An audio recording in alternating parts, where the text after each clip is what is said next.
Piece of the FHFA Housing Price Index that was released this morning. Now, HFSA stands for Housing Finance. Oh, what does it stand for here?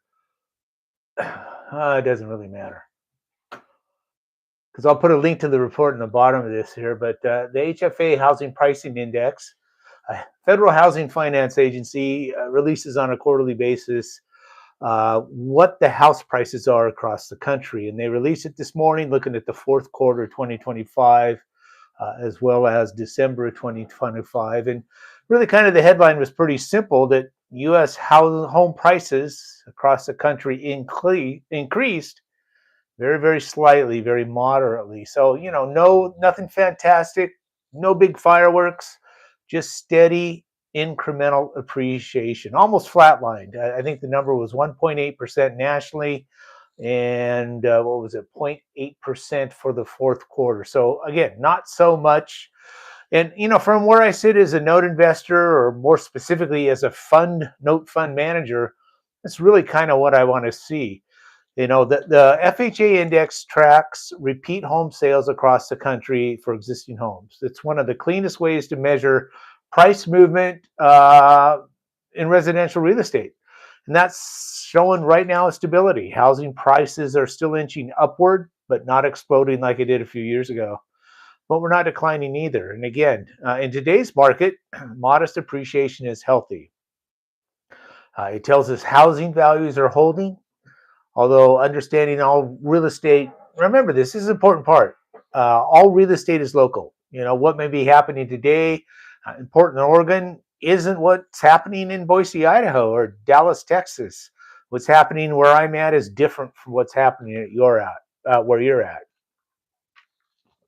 Now, here's why it matters for those of us that are investing in notes, or those especially for passive investors that are in our fund or considering to be part of our fund.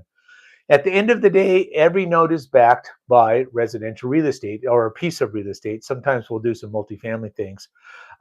When homes values rise, even gradually, even just a little bit, the equity cushion behind the note improves. A little bit more of an equity cushion there, which allows that homeowner, that borrower that's underneath, that owns that house, that we have the mortgage that we hold, has a little bit more equity that they want to hold on to and what they want to protect.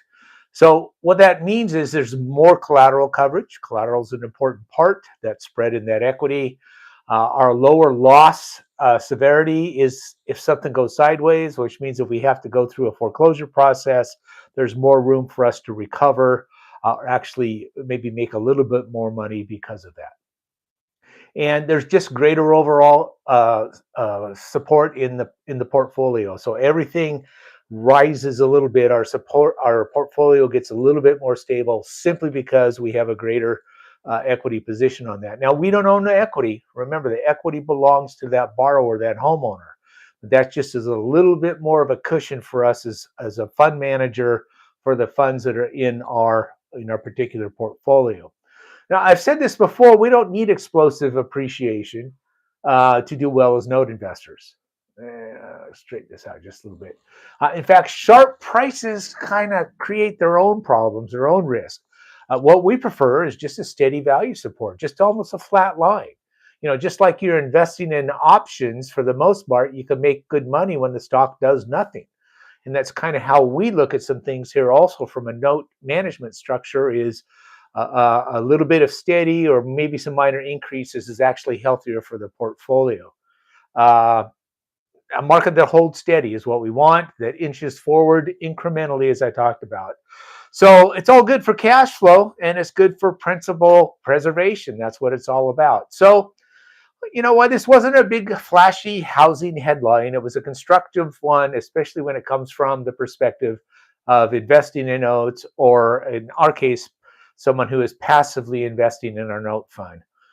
Modest appreciation equals continued value support. So as for those passive investors in our note fund, or for those of you that are considering talking to me further about that, that translates to added security behind the assets that are part of the fund, the assets that you may own. So if you'd like to talk a little bit more about how we evaluate housing trends in underwriting, because it's all about the underwriting, the due diligence, we anticipate things that will happen in the future before we actually purchase it. I'm always happy to have those conversations. So with that, again, Cody Cox with Bridge City Factors. Please contact me at my email address, which is Cody, C-O-D-Y, at Bridge City Factors, or take a visit to our website at bridgecityfactors.com. Thank you very much for listening and happy investing.